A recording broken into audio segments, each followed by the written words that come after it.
Now it is my pleasure to turn things over to Dr. LeeAnn Melin and close us out for the day. Thanks.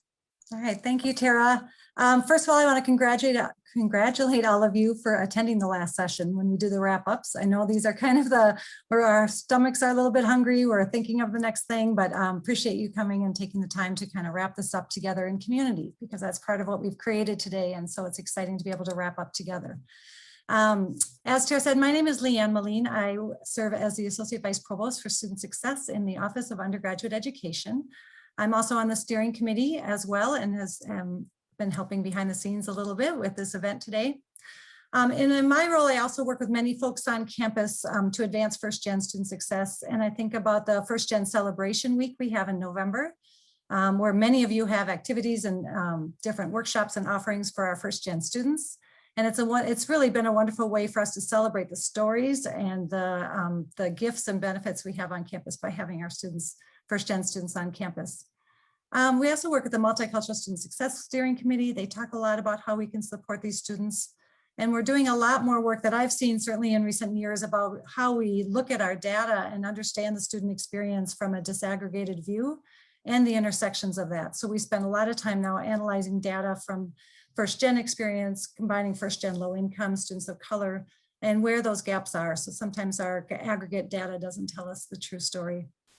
I want to give a special thanks to Roshni and Tara and the whole first-gen steering committee for all the work they've done to putting together today, because it really has been an amazing opportunity to come together to be able to celebrate and share and really recognize the expertise we have here on campus. I don't know about you, but I've learned a lot this morning. And I think about some of the questions that have been posted already on the Jamboard. And again, please keep adding to that. I think we can really use that as a place for us to be able to share our thoughts. So as we wrap up today, you grab your lunch, come back and add your closing reflections on there. But I think about some of the silent norms that we have on campus that we're trying to uncover, and how they assume a level of economic status for our students. And so even next week with spring break, right? How many times our language as a campus, we see the pictures of Miami Beach and the students celebrating, and what spring break means for our different students. So I'm thinking about that lens. I'm thinking about the challenge we had from our keynotes about really centering social class as our prominent identity over the next week. And for some, that's a lived experience, that it is a prominent identity, but also just thinking about looking at our campus experience from that as our dominant paradigm, and see what kind of insights we can gain from that. You know, we have the Jamboard. I want to thank everybody for putting some comments on there. I think some of the themes that stand out to me that I see on there is really that affirming is being a student-ready campus. I've heard that a couple of times, both when our kickoff speaker, and it's funny because I just ordered the book too, being a student-ready campus college. And that whole paradigm shift. So rather than thinking that the students need to be fixed, that we think about the ways our institution and our structures need to be fixed. So we are, as you know, the University of Minnesota, we're a complicated decentralized system. I've been on campus, it feels like forever, and I still am overwhelmed sometimes by how to navigate and figure out where things are. So if that's the experience we have, certainly with the educational level, with the experience we've had on campus, think about what that's like for our students. I also heard and see on this, the student-ready campus being a tension that we live with about how do we assist students to navigate the barriers that we have on our campus and work to deconstruct those at the same time.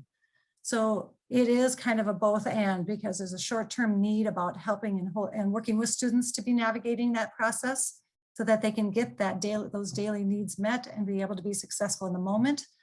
And we need to deconstruct the systems that serve those barriers. The Jamboard talks a lot about that asset-based mindset too. And I've heard that come up in the sessions that I attended, is how do we really recognize and truly celebrate the gifts and assets of having first-gen students on campus, students at different socioeconomic status on campus, and what those experiences are, and what really what they've demonstrated in their lives to be able to get to the point of being on campus. Because we know those barriers are beyond just our higher ed. They're all through K through 12.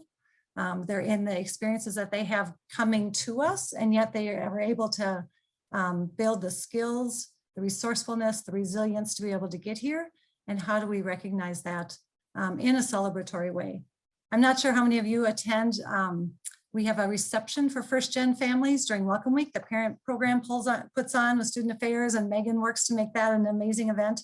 And just the celebration and excitement of families being there and how proud they are, and the energy is just so uplifting and just really exciting. So I encourage you to be part of that experience when we have that experience again in person. I also think about the asset-based mindset, the universal design aspect of that. And so how can we really think about our students from a universal design perspective, that we on a daily basis work to uncover the hidden curriculum, that we work to address the basic needs that students have every day.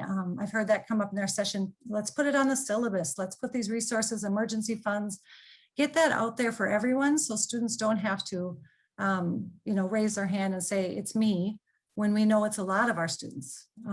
And I think that's some of the ways that we can really recognize those assets and bringing that weaving it into the fabric of our campus experience.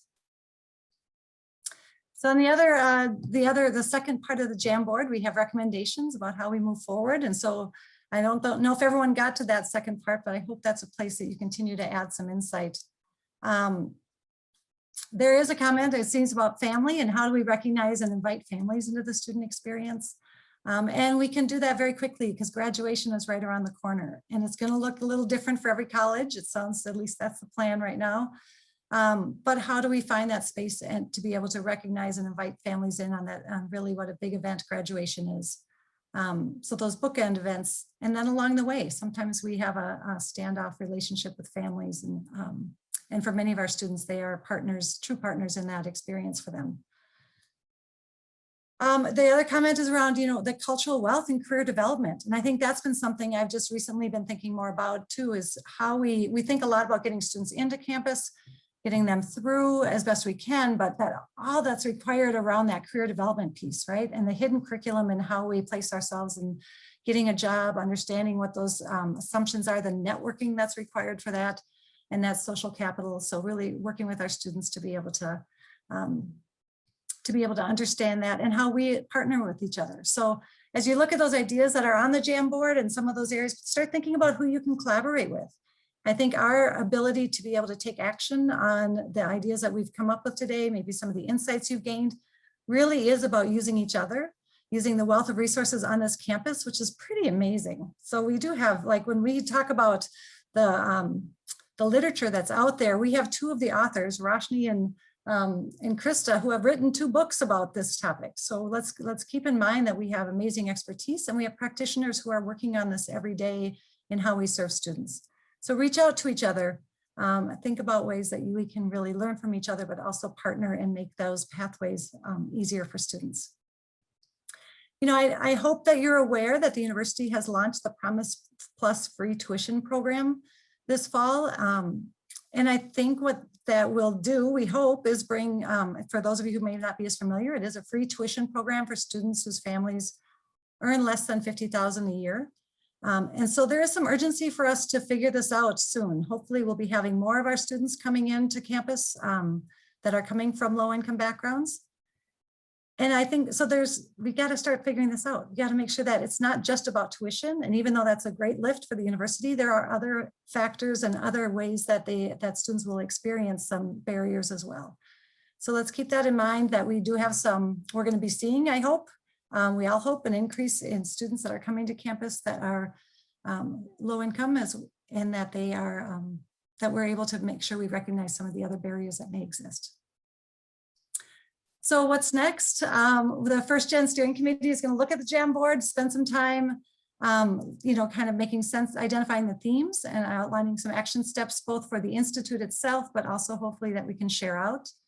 And we encourage you to use this data and these ideas to make change at the local level. Where are the ways that you can make a difference in the work that you do, that you can reach across and collaborate across campus. And again, doing that both and helping and supporting students while we also deconstruct some of the barriers that we have. So as we close, I wish this could be more of a discussion, but at this point, where I'm sure we're a little bit discussed out, As we close, I hope some housekeeping things. You will be receiving an evaluation coming out in the near future. So please take a moment to fill that out and give some feedback so that we can improve and build upon what we've created. As Tara talked about, there will be recordings available of these sessions. So you can go back and watch the ones that you missed. And I know I'm excited to be able to do that. And again, another shout out to the committee and all who made this possible, from those working on the communications and the webpage to the tech support. It took a village to pull this together. And again, in these times, that's a little bit challenging. So thanks to all of you. Appreciate all your time today. And I hope this is a start of some exciting projects and collaboration that we have on campus. Thank you.